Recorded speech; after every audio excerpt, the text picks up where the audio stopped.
Nimeona kuna marubano pale, sijui ni kwa nini. Wengine wanasema wanahisi kutoheshimiwa. Ni nini kinaendelea kwenye United Alternative Government? Na swali hata kuu, mko pamoja kwa hakika? Unajua ndugu yangu Atonya, kuunda muungano wa siasa na muungano wa vyama au coalition government bahali popote dunia hii ni shida, ni safari ndefu na ngumu. Ukipata nafasi uliseni wa Yahudi na wa Israeli, wao ndio wamekuwa na coalition government, shida. Uliseni wa Jerumani, kuna serikali zingine huko Ulaya zimeundwa na muungano wa vyama. Sio kazi rahisi. Ni kazi ngumu kuwaleta watu pamoja, kuwapatanisha mpaka basi mwishowe waafikiane na waunde uhusiano wa muhimu na wa kipekee kuunda serikali. Sio kitu rahisi. Na mimi ni mojawapo ya viongozi ambao wamesema huku mbeleni kwamba wananchi, viongozi na hasa vyombo vya habari tunahitaji kuchangia uwiano kati ya viongozi wa upinzani kuliko msukumo zaidi ambao unaangazia sana yule ambaye atabeberusha bendera. Sababu tukifika hapo tunakosa nafasi ya kuangalia hili jambo la muungano wa upinzani kwa ubana na kwa undani zaidi. Kwa hivyo siwezi kusema eti kuna mvutano ama kuna what is there, ni tofauti za mawazo na za kisiasa, which is okay. Mimi in a democracy, what is democracy anyway? Si tunahitaji kudebate, kukubaliana. Haiwezi kuwa eti muungano wa upinzani ni kama seminary. There is mother superior. The United Alternative Government doesn't have a coach, a supervisor, a high priest, or somebody who speaks on behalf of everybody. Hawa ni viongozi wa tumekuja pamoja. Tuko katika harakati za sasa kubadilisha hii group iwe timu. Na timu ikiundwa tuchague captain.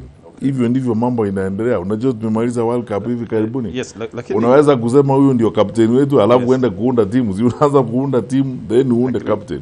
Na katika hiyo safari huku watu wanakuwa na hisia tofauti, maoni tofauti. Wakati mwingine inakuwa choto, watu wanabadilishana mawazo. Sasa hiyo safari hakuna vile unaanza kuenda kwa hiyo safari. Lakini mheshimiwa, hapa hata sio atuoni tofauti za kimawazo. Hapa kile tunaona ni marubano ama ni vita.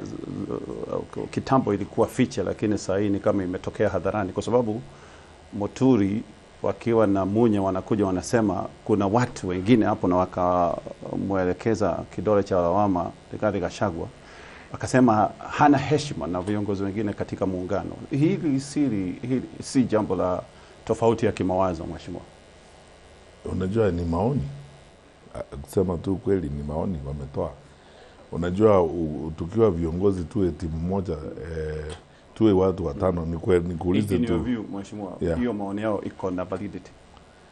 No, I mean it's not my province to assess or talk about the valid or the lack thereof of those views that are being expressed. What I know is I respect everybody's views. Mimi naheshimu mawazo ya kila mtu.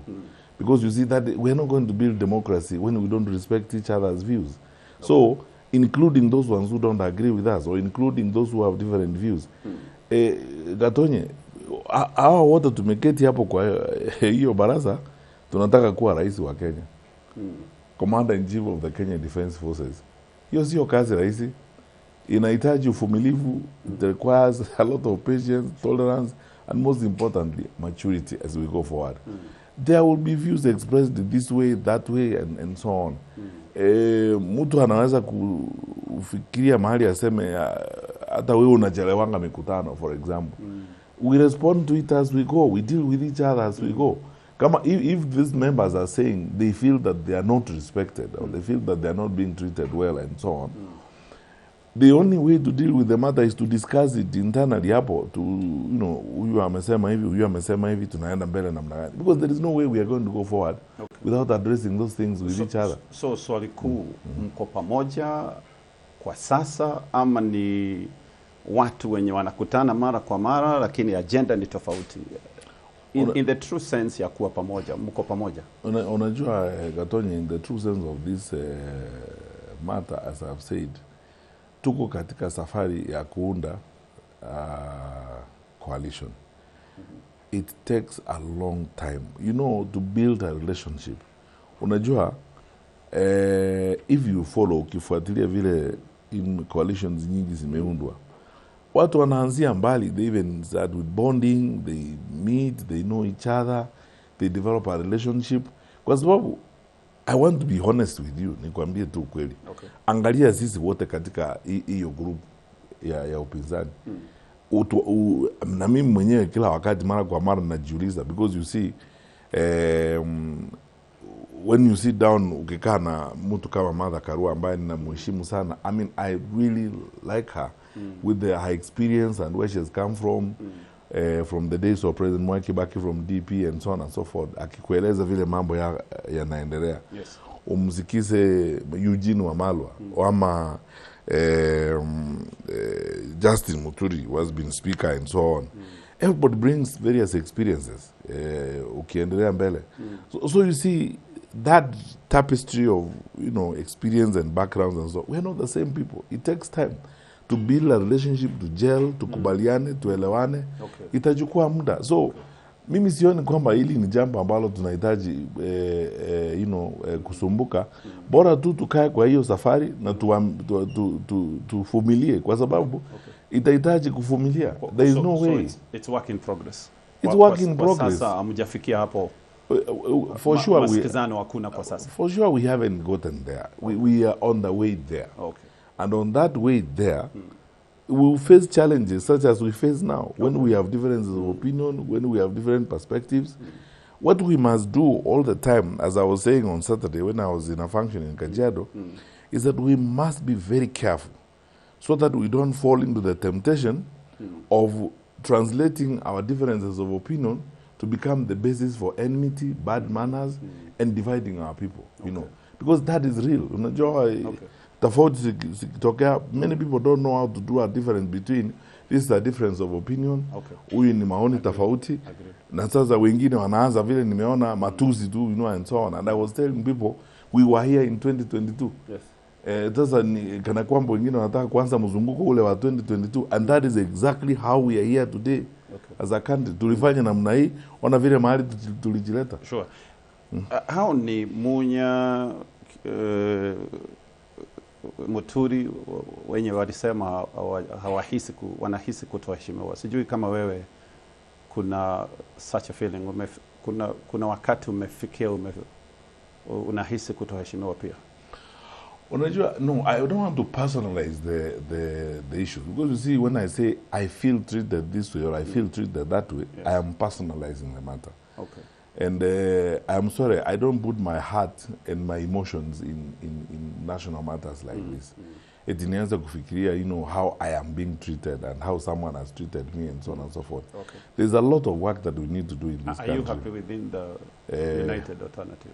I mean, I'm not in the United Alternative Government to look for love.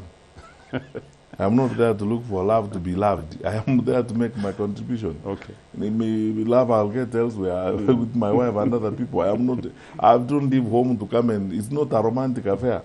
Ni kazi tunataka kufanyia Kenya. Na tukifika hapo tunazungumza maneno ya kazi.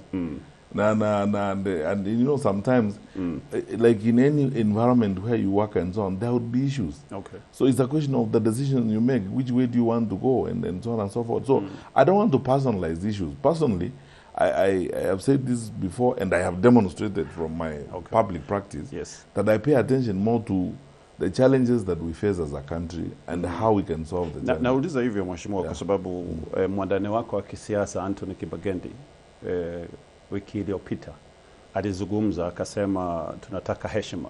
Wengine wanajifanya ni kama ndio wakubwa, ndio wakuu zaidi ya wengine katika muungano. Akizungumza pia wewe ulikuwa pale.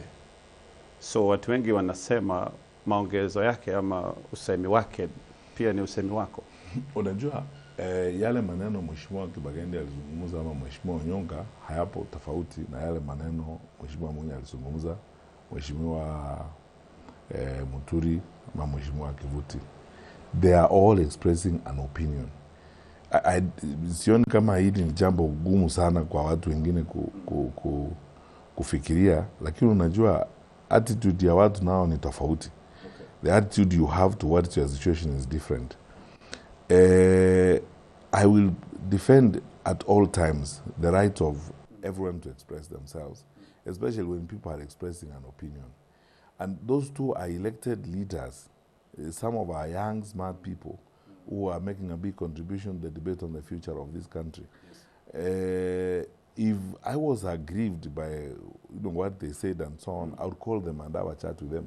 And in fact, hata kwa huu mkutano wakati mimi nilisimama kuongea, niliwaambia asanteni sana kwa maoni yenu. Sisi tutayazungumzia tukitoka hapa, na mimi kama kuna shida na wale tuko nao katika upinzani, mtanipea nafasi niongee na wale wazee wengine na mama, alafu tuone vile tunaweza kwenda mbele kama kuna shida.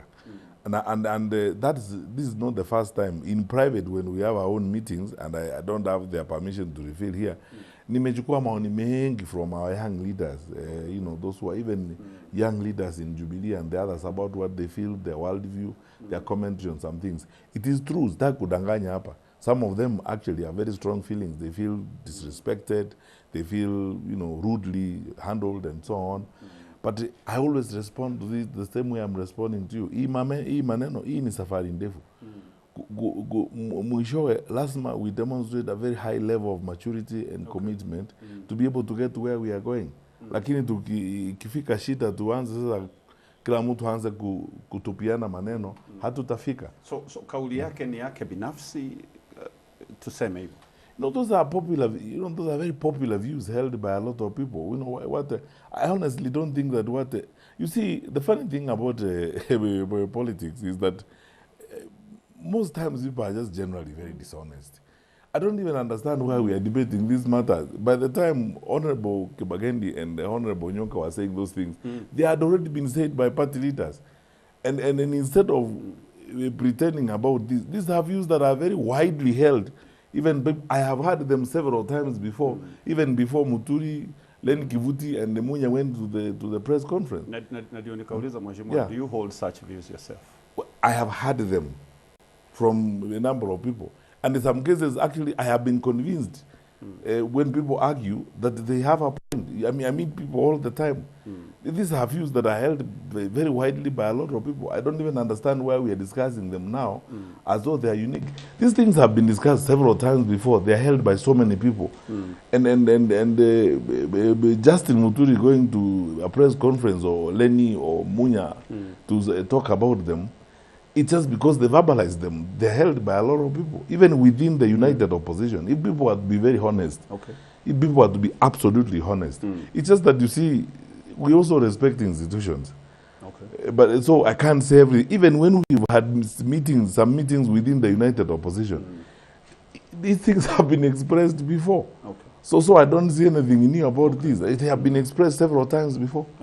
And you will discover actually that beyond those three party leaders who spoke at the press conference, these are views held by so many other party leaders within the framework of the united opposition. Now, I don't want us to dwell on them in that kind of manner. Actually, I just want us to focus on how do we move forward. Lakini kabla tutoke hapo mheshimiwa, hiyo wiki pia wakati wa hizi majibizano tumesikia wengine wakibadikwa majina wakaitwa malls.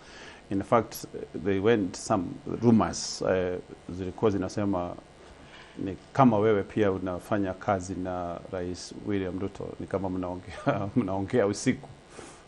Unajua Gatonya, unajua hii zingine inashangaza. You know that petty and cheap way of dealing with the situation is partly the reason why we are here today as a country. Mimi ningependa kujieleza na kuelezea wa Kenya tumekuwa hapa, mimi nilikuwa serikalini mwaka wa 2022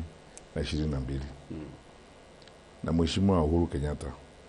Hawa ambao wananiita molo, mimi sikupigia Rais Ruto kura. Na sijashirikiana na UDA. Wakati Mheshimiwa Uhuru Kenyatta na mimi na wale wengine tulikuwa tunaeleza mwaka wa 2022 kwamba hawa viongozi wa Kenya kwanza na hawa wengine hatuna shida nao kwa sababu they are our fellow citizens. I have no personal problem with President William Ruto. Okay. Na wakati watu walikuwa wananiuliza, na waambia unajua hawa ni ndugu zetu, tumekuwa nao kwa serikali, lakini kwa maoni yetu sasa inji ikiwa mahali ilivyo sasa, we need a uniter, we need to build a better framework of coming together, okay, so that we can move our country to the next level. And we feel therefore that Raila Odinga presents that opportunity. Hawa ambao wanatuita mall ndio walikuwa wanatutusi siku hiyo, matusi chungu nzima usiku na mchana kila mahali. Vile wanafanya sahi, wameanza hiyo story ya mall. Shamba ya Mheshimiwa Uhuru ikivunjwa na kondoo zikiibiwa, hawa walikuwa na Ruto na nyumba yangu ikivunjwa. Sasa ile mzunguko ya kwanza ya Hasla na Dynasty tulikuwa tunatusiwa na hawa saa hiyo. Sasa wameanza mzunguko ya pili ya kututuzi. Safari sasa wanatutuzi. Unajua wewe unaona hiyo, you can see that kind of irony and so on. And that's why I keep saying tutoke hapo, let's not focus on those kinds of cheap petty things of lying, to people and branding people, calling people names. Now unajua, I have experienced this because I've been in public life. When people can't argue on anything, they resort to name calling. Okay. When people cannot present themselves on anything, they resort to name calling. And instead of, we have challenges in the country. We have come together as a united opposition. Okay. We are not going to give each other wedding rings tomorrow and sing love songs and form a government. Okay. It's a lot of work to be done. We need to be together. We need to be restrained in the things we say. Okay. We need to be controlled. We need to be very careful about the language we use, so that we can carry the country to the next level. Tukienda na matusi namna hii, I kept saying, hakuna inji, mimi sijui inji dunia hii imejengwa na matusi. Haya matusi haya mimi nimeyapitia haya 2022. Sasa yule ambaye sisi wale tulikuwa tunatusiwa 2022, mimi na Uhuru wakati huo, sasa mzunguko wa pili umeanza wa matusi nao, matusi haina mpya ya kutuita sisi ni malls tunafanya kazi na yule ambaye walikuwa na yeye. Wengine hata sign members wa UDA wanalipa pesa kutukia parliament kwenda kwa hiyo chama. Sasa wao ndio wanatuza sisi ni mall. Siku ile walikuwa wanatutusi kwa mambo mengine. Unajua, this is how this country is not going to be helped. Okay. Tukienda namna hiyo hatuwezi kusaidia nchi yetu. Okay. Kwa sababu we have an issue. As a leader, if people raise an opinion, like those 3 party leaders raised an opinion. Yes. And the 2 members of parliament. If I were the one they was talking about, I would actually have a closed door meeting and ask them respectively, my brothers, where are we parted company? Tukunywe chai hapo tuongee. Okay. Ama tuite mzee mwingine yule ambaye anaweza kutukutanisha. Tumalize hiyo maneno tuende mbele. Okay. Kwa sababu you see, kwanza kujichukulia kwamba wale viongozi wakiongea wametumwa, okay, first unaweza kunishitaki mimi nimetuma Kibageni na Nonyonka. Mimi ndio nilituma Munya. Mimi ndio nimetuma Justin Muturi. Amaleni Kivuti. Okay. This is the ukiangalia, when you reason very carefully all these things, mimi nafikiri tunapoteza barabara. We have missed a turn. Okay. If we continue driving on that road, we will not go to the direction we wanted to go. Turudi kwa hii barabara yetu hii tunataka kwenda hii. Hiyo barabara ni ya kwenda State House. Makes me wonder, Mheshimiwa, kukiwa kuna hizi mashida zote zenye hata hatukuwa tunaelewa, sasa ndio tunaanza kuziona. Is there hope mtakuwa pamoja? Oh, absolutely. I mean, our victory and unity will be sweeter, better, and more meaningful because we would have overcome all these challenges. Okay. Unajua, nitumie mfano ambao ni wa kawaida, ambao nafikiri watu wengi wanaweza kurelate nao. wale sisi vijana unajua ukitafuta kumtongoza msichana kwenye sura nzuri na unajua pia watu wengi wanamtaka. Anakuzungusha round huku, anakupeleka huku, ana demand hii, ana demand huku. Wakati wote wewe sasa unataka kwao msichana. Unampeleka saa nyingine anakuambia umpeleke gari, unamuendesha gari mpaka sijui wapi Kisumu. Unamungoja huku nje ya saloon, unamfanya nini huku. That is how the wedding becomes sweeter. That's how the marriage becomes interesting. Yes. If you have not gone through, wakati mwingine anakupata ukiongea na msichana mwingine anakasirika, sungumuzi na wewe siku 2 ama siku 3, unajaribu kumpembeleza, unaenda kutafuta anti yake amzungumuzie. Hizo shida zote unazipitia. Mwishowe siku ile ya harusi unasema I do. That is how the joy comes in. Na sisi joy itakuja kutoka kwa hiyo struggle tunapitia. Tutalumbana, tutapitana wakati mwingine, tukasirikiane, tuje tuongee, ubadilishane mawazo nini. Our victory will be sweeter because of the challenges we have to overcome. It's a climb. So tuende kazi. Rais Ruto amesema mara kadhaa, amesema kama mpinzani hamna agenda. Na ni kwa kweli Mheshimiwa Matiang'i, hatuwasikii sana kwa agenda. Tunasikia kile tunaweza ita sloganeering, tunasikia tu one term, tunasikia fagia, tunasikia Kasongo must go, tunasikia hizo vitu. So mnafikiria mtaanza kutupatia agenda yenu? No, tuko na agenda. Kwa sababu for now hatuisikii. Mheshimiwa Ruto ni rais wetu, tunamheshimu, lakini unajua hiyo matamshi yake ni porojo yake ile ya kawaida. Yeye ako namna hiyo. Okay. Sisi tuko na mpango. Ana yule ambaye anatuambia eti hatuna agenda. Tumemuuliza hii inji hapo siku za usoni hivi karibuni utakuwa na shida sana ya chakula. We have had crop failure. Hakuna chakula North Rift, hakuna chakula Central Rift. Sahi. Okay. We consume about 48 million bags of maize every year. Estimates zinaonyesha labda hatutafika hata 20 million bags this year. Tutakuwa na deficit karibu ya magunia milioni 28 or something. Even if it was 10 million bags deficit, that is still a big problem an economy of this kind. Tumeonywa na vyombo vya habari na wale ambao wanafanya utafiti kila wakati kwamba tutakuwa na El Nino kuanzia mwezi wa Oktoba. Uone mipango yote inafanyika na serikali. Sasa huyu ambaye anatuambia hatuna agenda, yeye agenda yake ni gani? Tunaona saa hii yeye kwanza ndiye hana agenda hata kidogo, na tuko kwa shida saa hii kwa sababu ya mipango yake na uongozi wake ambao hauna agenda. Hakuna pesa kwa shule, capitation haijaenda kwa shule.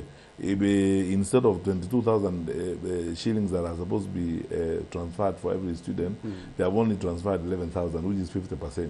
Walimu mashule yako na madeni chungu nzima. Walimu wanaumia. Tukiwa na hii shida ya ukosefu wa chakula, ibidi walimu wabadilishe mfumo wa kulisha watoto kwa shule. Labda tutakuwa na uwezo wa kuweka watoto kwa shule. Sha yenyewe unaona vile iko mpango wa elimu, wa afya. Unaona vile watu wanaumia na mambo kama hayo. Kuna mambo mengi ambayo tunaweza kusema. So rais hawezi kusema eti sisi hatuna mpango. Tuna mpango. Kwanza sisi Jubilee tulikuwa kwa serikali. We can actually begin this correction with one of our eyes closed, because we can see where the problems are. I've been in cabinet for 10 years. We basically run government. We can tell. You can tell from a distance. When the president started touting this universal funding model, I'm the first people who told people, even in conferences. In fact, I had not left the World Bank that time. Who said this is hopeless. It doesn't make sense at all. Or mbona mahali tuko sahi. You know, so amesema ataibadilisha na kila mwanafunzi atapata ufadhili. To what? You know, even if you met the Minister for Education himself, he wouldn't tell you what that is all about. Just like he could not tell you what the previous model of funding was. Ni mambo tu ya president anasukuma huko yeye mwenyewe na porojo zake na interest zake and so on. So the question is, tuseme tu kweli, our plans are very, very clear. The agenda for us now is to fix the country. Okay. That is it. It's very clear. This country needs to be fixed. And actually, you don't even need, it's not rocket science, a 5-point plan to fix the country. Give the country a credible government that can be trusted. Okay. So that we sort out the messes. I mean, utaamini nani kwa serikali siku hizi? Mawaziri na wakubwa wenyewe wako namna hiyo. Saa nyingine wanaitirafiana mkubwa na naibu wake. Wanasema mambo tofauti. On a public policy issue where they should be reading from one sheet. Number 2, fixing this country means you address the security challenges of this country. Okay. You know, saa hii tukiongea namna hii, I was in Kajiado over the weekend. Some of the stories you are told about like cases of rape and so on that are happening on in the lower part of Kajiado. How can that happen in a country that has got insecurity institutions such as we have? Over the weekend, the county government in Gizi runs essentially a militia, you know, terrorizing people left, right, and center. Police officers are looking. Elected officials are beaten by thugs at 9 o'clock in the morning in the town. Okay. And when you ask senior police officers, including the county commander, they tell you, oh, I am looking for, they give you very silly explanations like those. Or I'm looking for I don't know what and so on. You can see clearly where the problem is. Manage the security sector properly. And Katoni, hakuna mtu kwa hao ambao wanatafuta uongozi hapa who can stare down the nonsense and the cartels in the security sector and clean it up. This is one thing I am prepared myself to do. Give this, because Kenyans don't need too much government. What Kenyans need is the country to be managed effectively so that they can invest and do their businesses. Okay. Give the country. I used to go to when I was Minister for Security, nilikuwa naenda city market sometimes 3 a.m. in the morning. Okay. Naambia regional commissioner na wengine tuende we drive in unmarked cars. Tunaingia hapo. Because nilikuwa naambia sisi wenyewe tukienda kwa hiyo market tupite around mpaka tumalize without an incident, then we can be sure that we are providing security to these people who are here. Sasa, so what agenda is the president talking about? The country needs to be fixed. We had gotten to a point where we were issuing passports on a daily basis. You apply, because all our data sets are now connected or should be connected. So why should it take you more than 2 days to get a passport in this country? And then you ask, you hear silly explanations like, oh, you know, printer. Kenya, we have a printer problem. The digital capital of Africa. You fix the country. These are the issues that we need to do, and we are prepared to do them. Okay. Which agenda? Uliza Musazi, you know. Personally, one of the things I would do if I had the opportunity, I would actually, even by executive order, not even wait for legislation, even by executive order, collapse depoliticize the bursary model in the country we have now, and then collapse the resources and put them in one kitty to transfer them directly through the Ministry of Education to schools and as kids walk to school. Okay. So what to be done in this country is so clear. Okay. And we know what needs to be done. It needs political will, it needs the courage and commitment to get this done. I'm ready. I see. Mheshimiwa, mumeambia wa Kenya kwamba wakati ukifika mtatupea mgombea mmoja wa rais. Sijui wakati mwafaka utakuwa ni wakati upi? When should we expect? You know, that's like asking a question. Kama kuuliza, mumesema mnatupikia chakula hiyo tutaikula lini? Tunagoja sana. Tutaikula wakati imeiva. Is it? In other words, we are ready. Tumesema tuko kwa safari. Ni mwaka huu, ni mwaka ujao, ni miezi kadhaa kabla ya uchaguzi. Najua hayo maneno ya when is the right time? Kwa sababu nimesikia wengine wanasema kama Muturi kwa mfano amesema mapema ni mapema, tuanze kujipanga. Wengine wanasema hapana, tukifanya hivyo watu wetu watahangaishwa na serikali.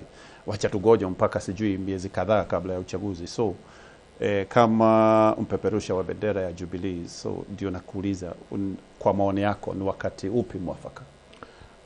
You know, tuseme tu kweli, mimi sitaki kuhusia wakati wa kutaja mgombea uchaguzi ama yule wa kupeperusha bendera mmoja kati yetu katika upinzani. Kwa sababu Katonye, ni vizuri tusikizane, tukubaliane sisi wote na tuwe tayari kutoa huyo mgombeaji uchaguzi mmoja. Ikiwa ni leo ama kesho kutwa ama mwaka ujao, bora tu tumekubaliana sisi wote, kwa sababu hata tukimtangaza huyo candidate leo na hatujajipanga vizuri na hatujakubaliana, tutapoteza tu uchaguzi. I'm telling you, kwa sababu najua kama una watu 6 wanataka kuwa rais, alafu tuende hapo na haraka tuseme tunataka kutangaza wiki ijayo, so lazima tutoe huyu mmoja.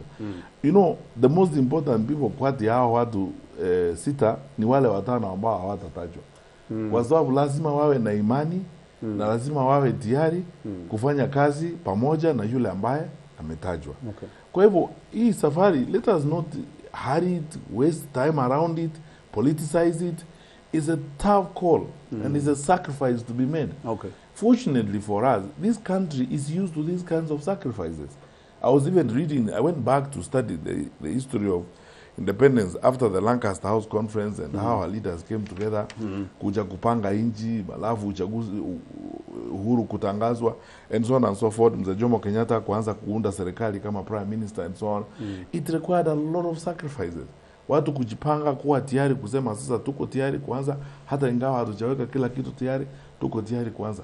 Kwa sababu hata ukingojea kutangaza mwezi wa 6 mwaka ujao, kama hamoja kubaliana, shida mimi nafikiria kusema tu ukweli. And this is the first time I'm going to say this in public. The problem is not William Ruto and Kenya Kwanza and the government. That's not the problem. The problem is building a solid, united, purposeful, inclusive, mature opposition that is trustworthy. Kenyans are not looking for a matatu opposition coalition. You know, a matatu coalition, ni ile tu mumekaa kwa gari, because bora tu munaenda town nyinyi wote. You have nothing else in common except that you are in the same vehicle. That's not what this country is looking for. Because you see, tumepitia hiyo njia before. Unaona shida tulipata wakati wa muungano wa NAK. Shida ikatokea katikati hapo. By 2007 tukienda kwa uchaguzi, look at what finally happened to the country. In 2013, when President Kenyatta and President Ruto came together, URP and TNA formed a coalition. By the time we are going to elections in 2017 under Jubilee, tulikuwa na shida. In fact, it's just that we were fortunate. President Kenyatta took a different turn and attitude towards the differences he had with his deputy. Otherwise, kama angeenda hii style ya huyu president wa sasa, the government would have broken. Sasa Rigathi Gachagua na William Ruto wamekuja pamoja kwa uchaguzi 2022, wameunda serikali. Saa hii you can't tell the character of that government called broad-based. You cannot tell the character of the government. In fact, the president is recorded as saying, when he addressed the Chatham House conference, President Ruto, as deputy then and guest, he was complaining that the government we had in Kenya was a mongrel. The opposition, those are the words he used. He used to say this government is a mongrel. The opposition is in government, the government is in the opposition. So the other day when I was in Chatham House, I was asked the question, and they played the words. Then they asked me, what do you think? I said, what he has now is worse than a mongrel. That is it. What he has now is worse than, you can't tell what character of government he has now. Wamerokota huko, karokota huko, wengine huko, wamerokota huko, you know, and so on. So, Kenyans have gone through this experience before. We shouldn't give them another matatu coalition. Where tumeketi kwa gari, the only thing we have in common ni kwamba tunaenda hiyo barabara. Huku ndani mahali tumeketi, mtu mwingine anapanga mambo yake huku ndani, mwingine anapiga simu kwingine, mwingine anaenda huko. The hope of the country, I think, is that we will have a truly united, respectful, mature, purposeful coalition. Agreed. Yani tunaamuka asubuhi tunasema tumeamua kama serikali tunataka kwenda namna hii. And then we are agree on the platform. One of the things that is going to be tough to achieve is to negotiate our platforms. Mimi kama Jubilee naingia kwa meza kusema this is my 5-point plan on fixing the country. Yule mwingine wa Wiper akona mpango wake. Yule wa Linda Mwananchi akona mpango wake. Yule wa DCP akona mpango wake. How do we collapse these perspectives into a platform tuseme sasa hizo point zako 5 na huyu zake 7 na huyu zake 12 tumeweka pamoja, sasa tumekubaliana kwa hii miaka 5 tutapewa nafasi, these are the things we'll focus on. Okay. So kutangaza candidate sasa uende huko sema nimetangaza candidate. Okay. What are we doing? Okay. So wakati utafika na wakati ukifika kwa sababu lazima huo wakati utafika, unafikiria ni mbinu gani mwafaka ya kutumiwa? Wengine wamesema scientific, wengine wanasema wekelea numbers kwa meza, show us what you're bringing in terms of total number of votes. What system? You see, again, this is because of too much focus on the flag bearer. Honestly speaking, mimi maoni yangu ni tofauti kidogo kwa sasa. Badala ya sisi kuangazia kila siku, kila ujao tunaamuka asubuhi, nani atapeperusha bendera, nani atapeperusha bendera. You know, shida yetu kama Kenya, sahi, kwa uongozi wa nchi yetu, na hii ni shida tumekuwa nayo tangu independence, is individualization or personalization of the office of the president. Yani, the character, even tulibadilisha katiba kwa 2010, bado hatujabadilisha nia, mfumo na njia ya kuongoza nchi. It depends on the person, so that it looks like it's the person's government. We are so focused on that individual. Why can't we do it differently this time? And I agree with my sister Mother Karua, because when the few times when we meet, she's the one who starts by saying, why don't we first of all start by creating a platform and a statement of principle? Okay. You know, tuseme sasa kwa hii serikali, these are the principles we are going to have. We are forming a government, which essentially is going to be like a transition government, a generational movement. We are moving from one generation to another generation. These are the principles we would like to have. Okay. And then to ambiane, the irreducible minimum that we must tolerate in this government is ABCD. For example, Mimi, what I would like to see, one of the principles, is that anybody who takes a job in this government will not do business with government. Okay. Because that is how you deal with conflicts of interest and corruption. Sasa tukubaliane zote, we sign up with that arrangement. In that arrangement, we have actually transited from a group to mekua a team. Okay. Now, tukiwa team, when you are playing inside the team, you will discover actually that it doesn't even matter the number that you are playing, because the captain will be a first among equals. Okay. You know, this fixation with the individual flag bearer ni kwa sababu ya ile kazumba ya uongozi mbaya. Nani atakuwa mkubwa, so yeye ndiye atakuwa akiambia watu by the roadside, nitafanya hii barabara, nitafanya ile barabara nyingine. The kind of constitution we have, and the reason why we changed the constitution, is because we are walking away from imperial presidency, where the president is basically the one who holds the arm and the knife. Okay. And is the one who decides what's going to happen. We are transitioning, and actually that's what this constitution is supposed to give us, to an institutionalized presidency, where presidency is an institution that is temporarily given to an individual who manages it on the basis of principles outlined in the constitution and outlined in the structures of government. Okay. And power is dispersed across the board. So whether you are the Inspector General of Police there, or you are the Attorney General, or you are the Chief Justice, or you are the Speaker of the National Assembly, each one of you has a role in the management of government. Okay. But you see this fixation with the flag bearer, and you know, all of you, including people in the media, we keep discussing the flag bearer. We don't discuss the platform. Okay. What is the platform? What is the basis upon which we are going to form government? Okay. Nataka hapa Mheshimiwa Matiang'i, we focus on two scenarios. Scenario one, itakuwaje kama mtakubaliana, mkae chini, you come up with a formula, na hiyo formula isikuwe ati ni wewe sasa umechaguliwa kama mgombea wa urais wa United Opposition, utakubali kumuunga mkono mwenye atateuliwa? Let's not talk about formula. Let's talk about platform. We come up with a platform, we agree, and hammer out a platform. Okay. What will be important at that particular time will be the team, not the individual. Okay. And I swear to you, it will not matter what role you play. Okay. If we have all agreed, we have consensus on what needs to be done for the country. Okay.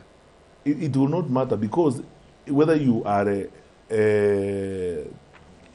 speaker or a minister, and the other one is the president, and what have you, you are actually playing the same role. It's a matter of a difference. I get you. So that's why I keep saying, and over a period of time, as I keep engaging this issue, tukiendelea kuongea na wenzangu na wale wengine, my mind, I think, is even becoming much more clearer and much more focused. And these days, I was telling somebody that 3 times every week, I wake up to very deep policy briefing like I was when I was in government. I sit down with all these smart people.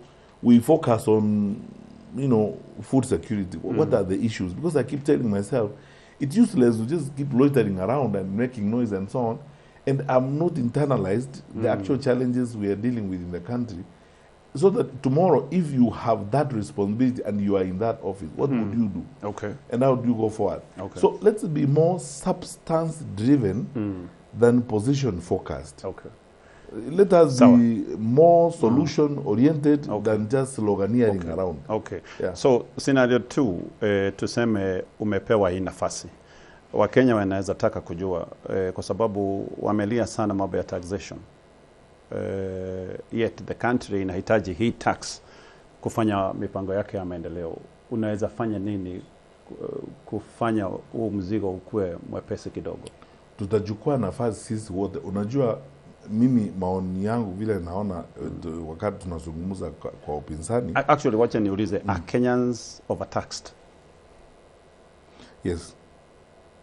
So ukapata hii nafasi, utafanya nini kupunguza hiyo mzigo ya tax? You see, unaweza kudraw graph ama cycle. Hii shida ya overtaxation inatokana na our expenditures and the way we spend public resources. It is related to the wastage of public resources and misdeployment of resources. Okay. Because of that, we are not able to render services to the people. So we think that a constant taxation will give us more revenue because we are engaged in taxation because we are looking for more revenue to be able to run government and manage our country. Okay.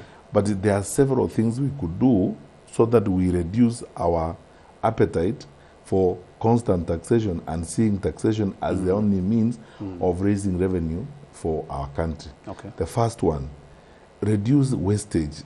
I know governments in Africa na serikali zingine zote Africa kuna shida ya matumishi ya pesa za serikali, lakini ours is in a league of its own. I mean, it's extreme wastage that I've never seen, and it's very difficult to imagine. Okay. Tukitoka State House 2022, annual budget ya State House was 4.8 billion. Okay. Sahi it's 20 billion.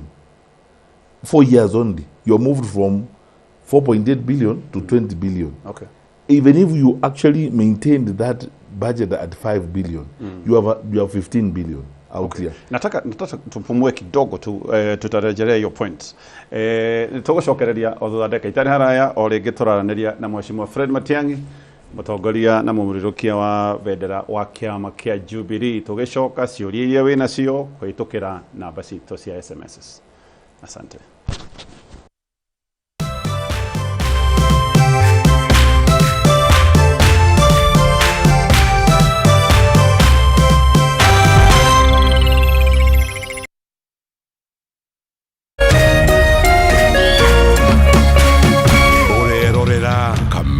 TV. Why wait for fun? K24.digital brings you 24/7 entertainment. From the pitch to the playlist, from celebrity gossip to the memes you love. We're not just news, we're your non-stop ticket to everything cool and trending. So get in the know. K24.digital. Follow the buzz 247.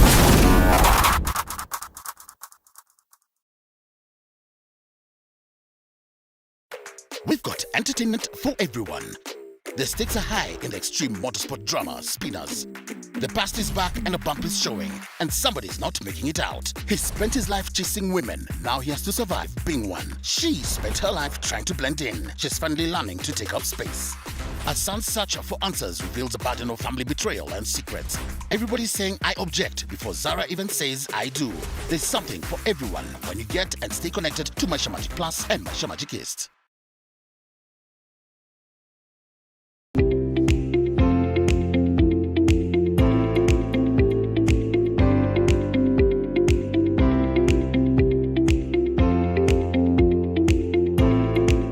ageraga mara agete nyina gutigerera o mundu ni mathira uboco wake wa o muthenya. Matua ma biashara yaku matigekwa ni mwihumbi thuti uturaga ofici na ndareka stoko kenda cia utuku.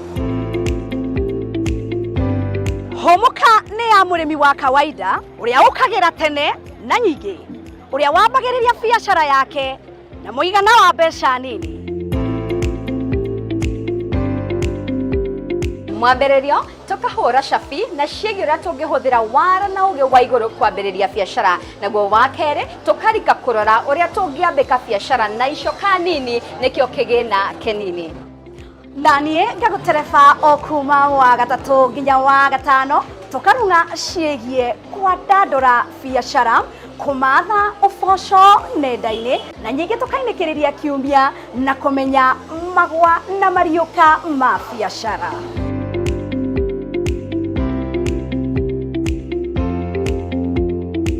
Tũrĩũkaga kioski-inĩ gĩaku, saruni-inĩ yaku, harĩa ũthondekagĩra thimũ ciaku na biashara yaku o yothe. Muonjoria ũmwe, mũkenya wa ma, rũgendo rwa ma, gũtirĩ kũgemereria. Nyitanagira nanie wa Hua Kareithi, nanie wa Ngari wa Njenga, gũkũ gwa Kameme TV, cikĩgera wega thinacara nginyagia thaa imwe cia hwainĩ thĩinĩ wa tabarĩra ya Hũmuka. Gaka nĩ gatũrũ ka wonjoria.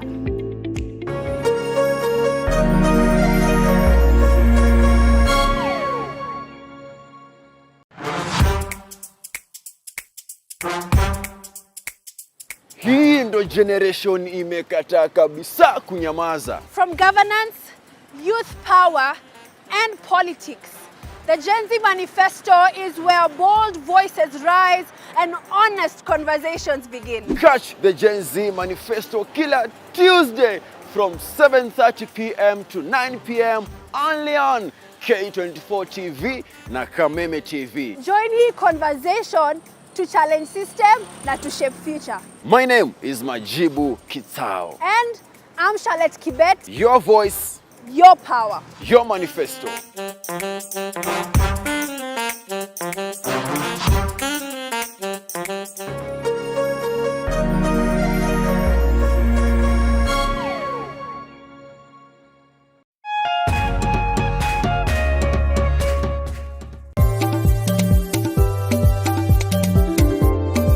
Ũrĩmi nĩguo mũnyiginyigi wa gũkũra gwa bũrũri wa Kenya, ũkĩnyita itemi rĩnene harĩ ũtonga waguo. Na korwo ũrĩmi wakinyanĩrio na kĩo hatarĩ